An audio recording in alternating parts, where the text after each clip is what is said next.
তাসকিন আহমেদ তাজিম বাংলাদেশের ক্রিকেটে বরাবরই যাকে অভাগা হিসেবেই বিবেচনা করা হয়, যার ভালো বোলিংয়ের পরেও প্রায়ই ম্যাচ হারতে হয়, যার বলে ওঠা ক্যাচও অনেক সময় ঠিকঠাকভাবে ধরতে পারে না দলের ফিল্ডাররা।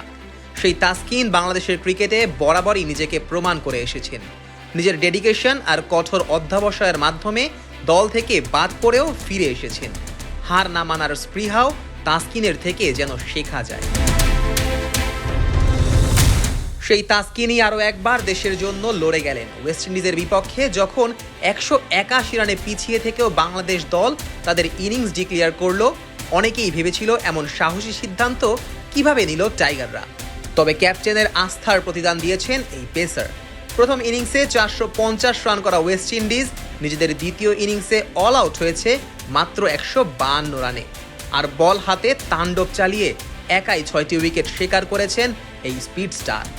টেস্ট ক্রিকেটে প্রথমবারের মতো ফাইফার পাওয়া তাসকিনের সাদা পোশাকে এটাই ক্যারিয়ার সেরা বোলিং স্পেল। অথচ চতুর্থ দিনের খেলা শেষে জানা গেল মাথার ব্যথা নিয়েই দলের জন্য খেলেছেন এই পেসার। তাসকিনের সহধর্মিনী সাইয়েদা রাবেয়া তার ইনস্টাগ্রামে এক প্রতিক্রিয়ায় জানান, গতকাল ফজরের আজানের একটু আগে আমি জানতে পারি আমার হাজবেন্ড মাথায় কাঠের বল দ্বারা আঘাত পেয়েছেন। যারা খেলে থাকেন তাদের বোঝার কথা এটা কতটা কষ্টকর। যদিও সে কাউকে বলে না এসব, তবে এই সময়ে তার কাছে না থাকতে পারায় আমার খুব কষ্ট হচ্ছিল। আমি তাকে বলেছিলাম বেশি ব্যথা হলে খেলো না, কিন্তু সে ঠিকই খেলেছে। ওর সাথে কথা বলার শেষেই আমি ফজরের নামাজ পড়ে আরও 2 রাকাত নামাজ বেশি পড়েছিলাম, যাতে আল্লাহ তাকে সুস্থ করে দেয়, সবসময় হেফাজত করে। এরপর তাসকিন 6 উইকেট পেল, আলহামদুলিল্লাহ। আপনারা তো সবসময় মাঠের গল্পই জানেন, এটা মাঠের বাইরের না জানা ঘটনা।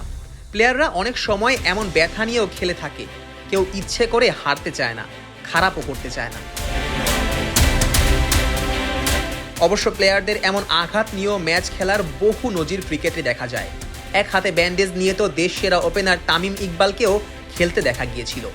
এছাড়া দক্ষিণ আফ্রিকার গ্রাইম স্মিথ থেকে অস্ট্রেলিয়ার ম্যাক্সওয়েল কিংবা নাথান লায়ন, 22 গজে অনেককেই দেখা গেছে দেশের জন্য নিজের জান দিয়ে এভাবে লড়ে যেতে। ফুটবলে তো মাঝে রক্তাক্ত হয়েও দেখা যায় খেলা চালিয়ে যেতে। দেশের প্রতি ক্রিকেটারদের এমন নিবেদন তাই ভক্তদের মনে সারা জীবনের জন্য গেঁথে যায়। দিন শেষে তাই ক্রিকেট থেকে ফুটবল স্পোর্টস মানুষের জীবনেরই খুব কাছের একটা অংশ হয়ে দাঁড়ায়, যেখানে আছে জয়ের গল্প, কখনো বা হারের গল্প। তবে আড়ালে থাকা এসব দেশের জন্য সর্বোচ্চটুকু দিয়ে লড়ে যাওয়ার কীর্তিও সম্মান পাক, এটাই এখন কাম্য। Nazmus Sakib, on field.